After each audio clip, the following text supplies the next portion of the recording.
Lyra had always known loneliness, but she hadn't understood its weight until the day her people turned their backs on her for good. The Velith were a proud, ancient species, steeped in traditions that reached back millennia. To them, bloodlines and purity mattered above all. Any deviation, any flaw, was marked as a danger, a warning from the cosmos itself. Lyra's flaw was etched onto her very skin, faint, bioluminescent markings that pulsed like living light. They had appeared when she was still an infant, lines that curled across her arms, shoulders, and neck, glowing faintly even in complete darkness. At first, her parents tried to hide her, but whispers spread quickly in the clan. When the crops failed one season, the elders called her an omen. When storms toppled the great towers of her people, they said it was her presence that drew disaster. It did not matter that she was a child, or that she had done no harm. Superstition held more power than reason, and so, as the years passed, Lyra became a shadow. A girl no one wanted, a curse no one dared touch. Neighbors turned their heads when she walked past. Children were pulled away when she approached. By the time she was old enough to understand the word abandoned, she had already been living it. Then came the war. The Korth Dominion descended upon her homeworld without warning. Their fleets scorched the skies, their armies poured across the surface, and the Velith fled in every direction. In the chaos, no one reached for her hand, no one called her name. She was simply left behind. Lyra ran until her legs gave out, until she collapsed in the ruins of a mining settlement far from the city. The ground was blackened, the air thick with ash. Buildings lay in jagged ruins, their walls clawed open by orbital fire. She scavenged what little remained, a cracked water flask, a handful of ration bars, a length of piping she pretended was a weapon.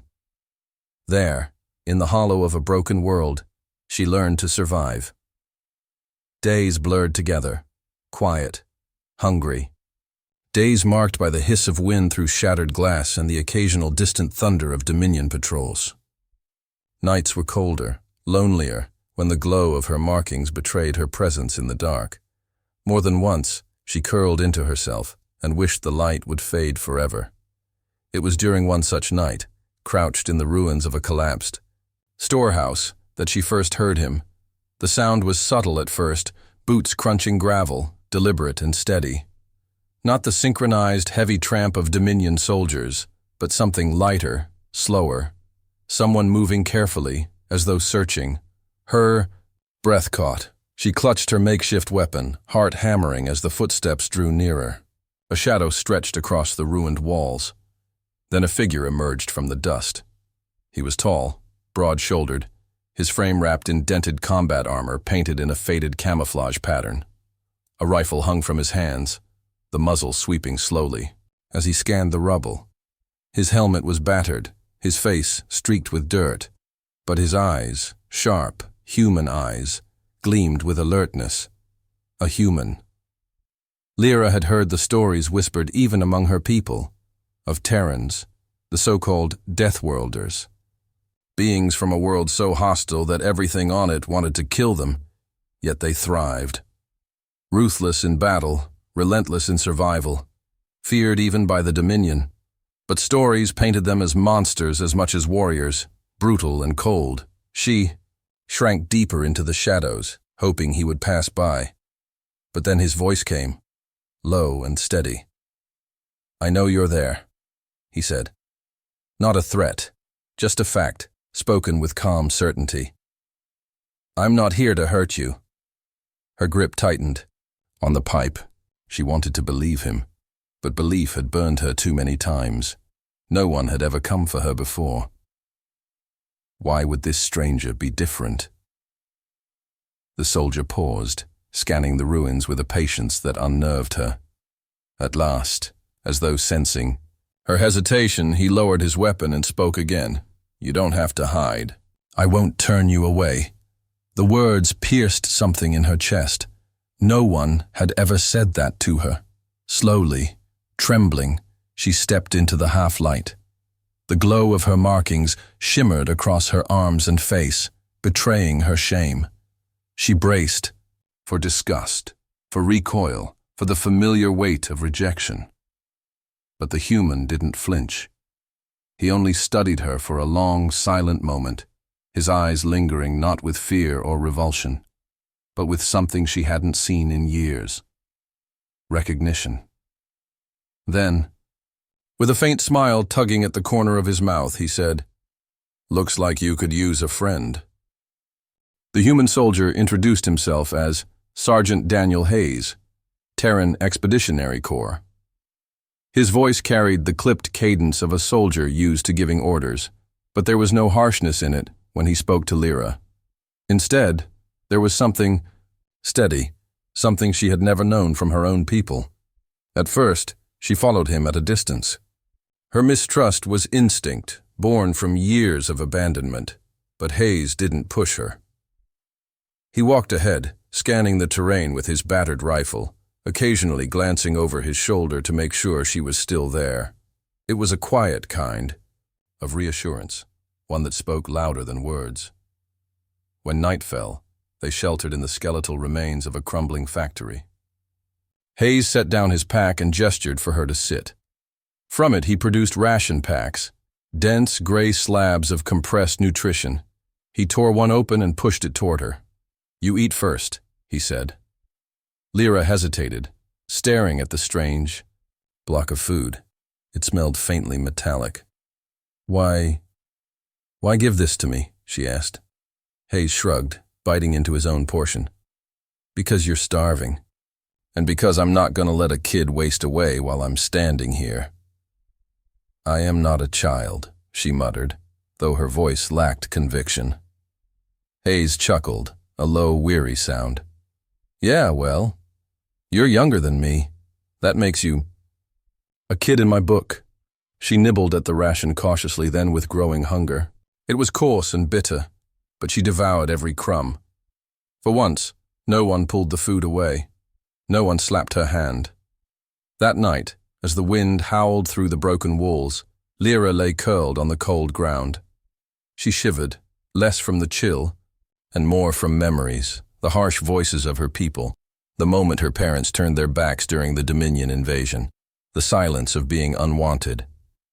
Beside her, Hayes sat with his rifle across his lap, eyes scanning the shadows. Every so often, he hummed under his breath, snatches of some human tune, soft and oddly soothing. "Why?"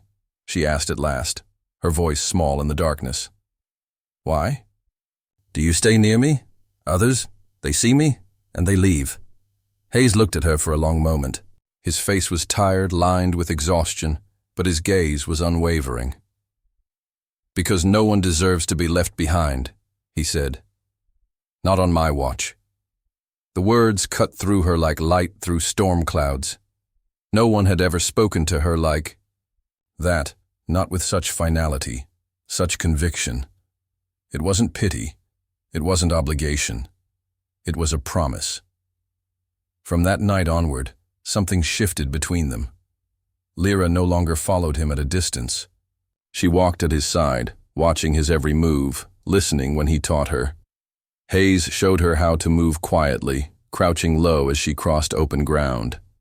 He pointed out the hum of Dominion drones before they came into view, teaching her how to freeze until they passed. He showed her how to use rubble as cover, how to keep her steps light, how to listen for danger in the silence. "Don't run blind," he told her once as they darted across a collapsed plaza. "Always know where your cover is. Think 3 steps ahead. That's how you survive." Lyra nodded, soaking in every word. For years she had been treated as a burden, a curse to be hidden. Now, for the first time, someone treated her as capable, worth teaching, worth protecting, and Hayes never treated her markings as strange or dangerous. When they glowed faintly in the night, he didn't recoil. He simply smirked and said, "Well, at least I won't lose track of you in the dark." That made her laugh, a real, unguarded laugh that startled her as much as him.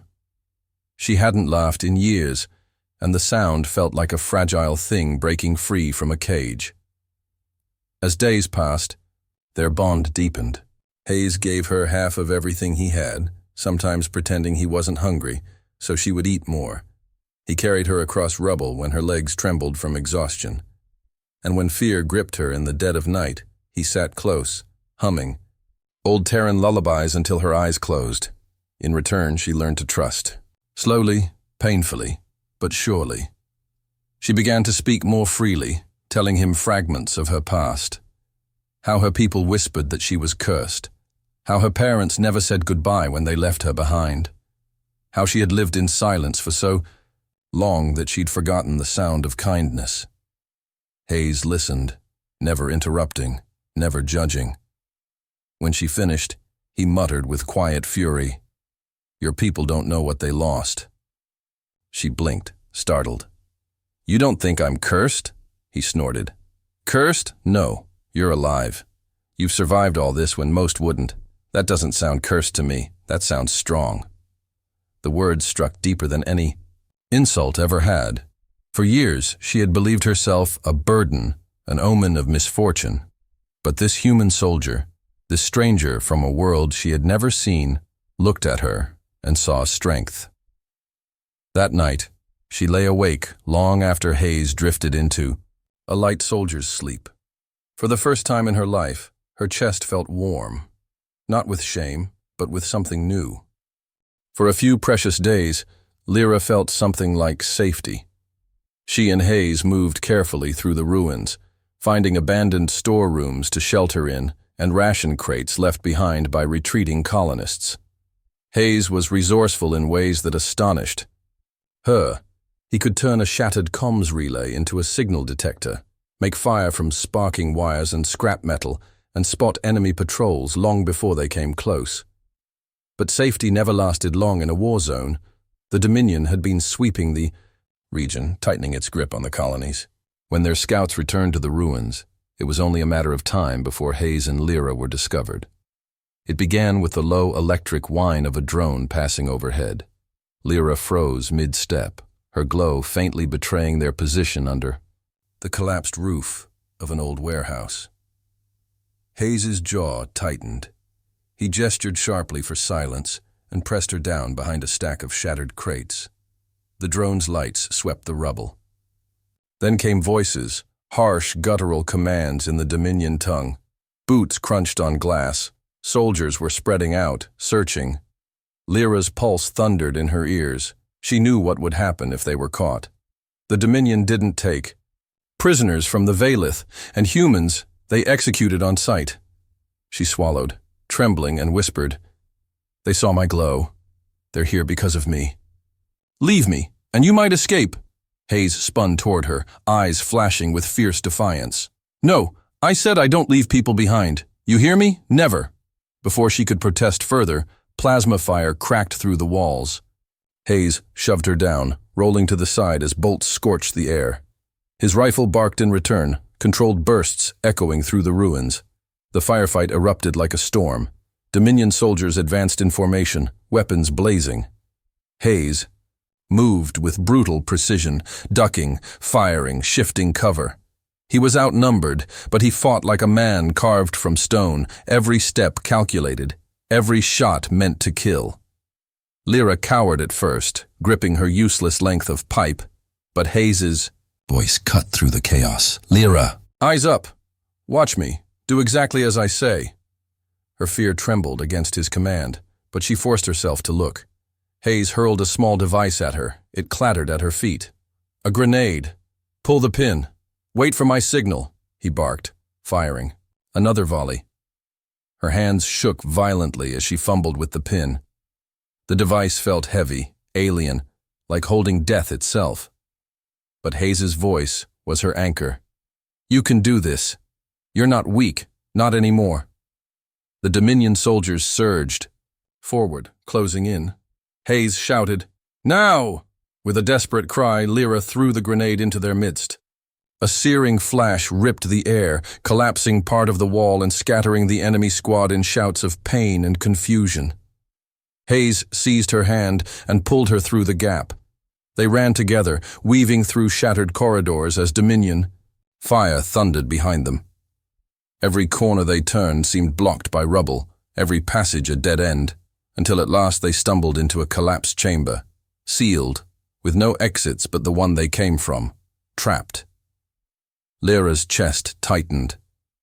"It's over," she whispered, voice breaking. "They'll kill us. Because of me." Hayes, bleeding from a burn across his shoulder, glared at her with fierce intensity. "No. We fight. We survive. That's what humans do. That's what you'll do too." The Dominion stormed in, weapons raised. Hayes met them head-on, rifle roaring. His movements were slower now, pain tugging at every step, but his fury was unyielding. He fought as though he could stand between her and the galaxy itself, and for the first time, Lyra didn't just watch. She moved. She grabbed fallen weapons, dragged rubble into cover, threw whatever she could to disrupt the enemy. The markings on her skin glowed brighter, as if feeding on her determination. Together, they pushed back. At last, silence fell over the ruined chamber. The Dominion squad lay broken, smoke curling from shattered weapons and scorched walls. Hayes staggered against a pillar, clutching his bleeding shoulder. Lyra rushed to his side, pressing her glowing hands against the wound. She expected nothing, only desperation driving her. But then, warmth spread from her palms, seeping into his torn flesh. The bleeding slowed. His breathing steadied. Hayes blinked at her, astonished. What did you just do?" "I don't know," she whispered, tears in her eyes. "I thought I was cursed. But maybe." She looked down at the light pulsing, through her hands. Maybe not. For the first time, she saw her markings not as a burden, but as something else. Something powerful. Something that had just saved the only person who had ever stood by her. Hayes gave a strained but genuine smile. "Guess I was right. You're stronger than you know." In the silence that followed, Lyra felt something new settle in her chest. Not fear, not shame, but the beginnings of purpose. She was no longer just surviving. She was fighting. For him. For herself. For something greater than the weight of abandonment. And with Hayes at her side, she knew she would never be alone again. The ruins were quiet again, though smoke still clung to the air, and the stench of burned metal lingered. Lyra sat close beside Hayes, her glowing hands pressed against the gash in his shoulder. She didn't understand what she had done, only that it had worked. His bleeding had slowed, his breathing steadied, and even now his skin knitted together where her light touched. When at last she pulled her hands away, Hayes let out a long breath and leaned back against the cracked stone wall. He flexed his arm experimentally, grimacing, but not in agony, more in surprise. "That's new," he muttered. His eyes flicked to her glowing markings. "You did that. You healed me." Lyra hugged her knees, unsure how to answer. Her whole life she had been told those markings were a curse, a symbol of ruin. Yet here they were, saving a man who had fought tooth and nail to protect her. "I don't know how," she whispered, her voice trembling. "It just happened." Hayes tilted his head, studying her with a gaze that felt heavier than any Dominion weapon. But there was no fear in his eyes, no disgust, only thoughtfulness, and maybe even a hint of pride. "You're not cursed," he said finally. His tone was so matter-of-fact it made her blink. She stared at him, stunned. "But my people, your people were blind," he interrupted. "You're gifted. Healing factor, bioenergy discharge, call it what you want. Whatever it is, it just saved my life. And if your people couldn't see that, then they didn't deserve you." His words hit her harder than the Dominion's plasma fire. She had spent years shrinking under the weight of her so-called curse, believing herself worthless. But Hayes spoke as though her worth was undeniable, as though her light was something precious, something powerful. For the first time, she dared to believe him. In the days that followed, she tested her gift. Whenever Hayes's wounds reopened, she pressed her glowing palms against them and watched them knit shut. The light left her drained, trembling, but the results were undeniable. And each time, Hayes smiled at her like she was a miracle. Desat didn't speak of curses anymore. Instead, Hayes began treating her as a partner, not a burden. He taught her how to reload a rifle, how to spot Dominion ambush patterns, how to set crude traps using scrap metal and tripwire. She learned quickly, desperate to prove herself useful, and every time she faltered, he corrected her with patience. Rather than scorn, "You're sharper than you think," he told her one evening, as they crouched in the hollow of a collapsed tower. "Don't let anyone tell you otherwise, not even yourself." Lyra looked down at her hands, the faint glow pulsing softly under her skin. For the first time, she didn't wish the light away. At night, when they rested in the ruins, she sat beside Hayes as he kept watch. He spoke of Earth sometimes, of oceans so vast they swallowed the horizon, of forests where the air was alive with green, of cities where lights burned brighter than stars. To Lyra, raised in a world where she was always cast out, Earth sounded like a dream. "Do humans abandon their cursed children too?"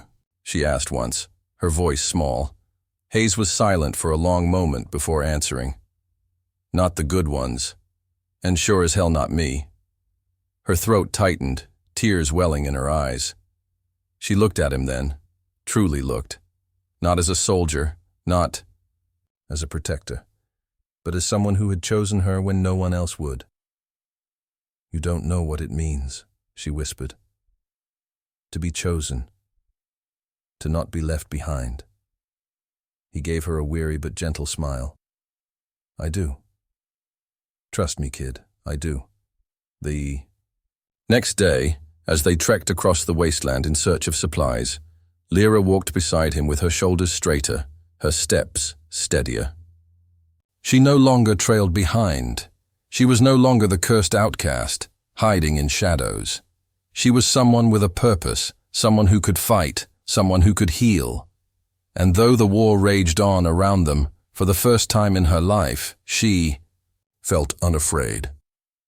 That night, as they sat under a shattered sky filled with the faint glow of distant Dominion ships, Hayes said softly, "You know, back home, we have a saying. Family isn't blood.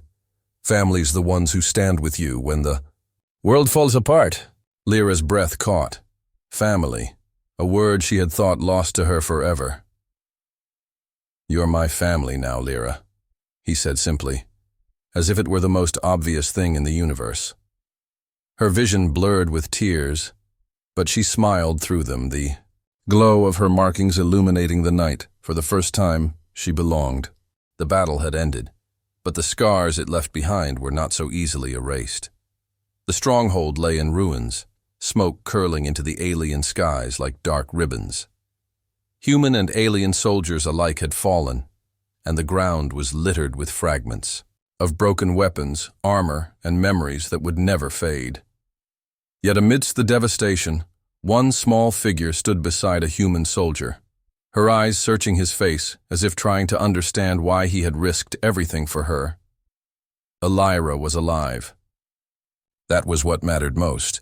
Her body trembled with exhaustion, her scales dulled from the strain of the ordeal, but her spirit was unbroken. For the first time since her exile, she felt seen, protected, valued. Reed knelt beside her, checking for injuries with the same gentleness he had carried since the day he found her in the ruined village. "You're safe now," he murmured. His words were simple, but the conviction behind them was unshakable. But Lyra's sharp mind recognized the truth. They were safe for now. The enemy was not destroyed, only delayed. More would come, and when they did, it would not just be her life on the line, but his as well. "You shouldn't have stayed," she whispered, her voice filled with conflict. "Your people need you more than I do. You risked everything to shield me. Why? Reed looked at her, really looked at her, and for the first time she felt the weight of what it meant to be human reflected in his eyes. Because you were alone. And no one deserves to be left alone in this galaxy, he said.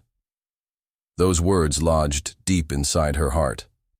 She had been abandoned by her own, cast aside as a burden, a mistake, an inconvenience. Yet this human, a soldier, with no reason to care, had chosen to stand at her side when no one else would. Elira realized then that it wasn't just about survival. It was about dignity, about being worth protecting. In the days that followed, the human outpost became her new home. Some soldiers eyed her with suspicion, others with curiosity, but none dared challenge Reed's quiet authority when he said she was under his protection. He treated her not as a fragile creature in need of pity, but as a partner learning to find her strength again. Under his guidance, she trained. At first clumsy, she struggled with human weapons and tactics, but her alien physiology gave her unique advantages, keen reflexes, acute hearing, an instinct for movement that even the battle-hardened Marines admired. Slowly, she transformed from a frightened exile into a warrior in her own right. The bond between Elira and Reed grew stronger with every passing day. They ate together, trained together, fought side by side in smaller skirmishes. There were moments of laughter, awkward but genuine, and long nights where silence said more than words ever could. Trust became their language. And then came the test. Word spread that Elira's people, the very clan who had abandoned her, were now in danger. The enemy forces had turned their attention on them, intent on wiping out the remnants of her kind. The humans prepared for deployment, and Elira faced a choice that tore her apart. They left me to die, she said bitterly. Why should I care if they live or not? Reed placed a steady hand on her shoulder. Because protecting them isn't about what they did to you. It's about who you are now. You're stronger than they ever believed, Elira. Show them. His faith was an anchor, and though her heart still burned with resentment, she knew what she had to do. When the time came, she stood on the battlefield again, not as an outcast, but as a warrior of both human and alien spirit. Together with Reed, she fought not for vengeance, but for something greater. The chance to prove that abandonment did not define her, that she could rise beyond it. The battle was brutal, but when it ended, Elira's people saw her not as a burden, but as their savior. They bowed their heads in shame, but she did not seek their apology. She had already found where she belonged. Later, as the stars stretched endlessly above them, Elira looked at Reed with quiet determination. You gave me more than protection, she said. You gave me a reason to keep living. I won't ever. Forget that. Reed smiled faintly, his gaze steady on the horizon. Good, because I'm not done protecting you yet. And in that moment, Elira understood. This was no longer the story of an abandoned girl. It was the story of a protector and the one he refused to leave behind. A story not of weakness, but of unbreakable strength born from trust, loyalty, and the kind of bond the galaxy would never understand. For when all else failed, humanity stood. And when humanity stood, they did not stand alone.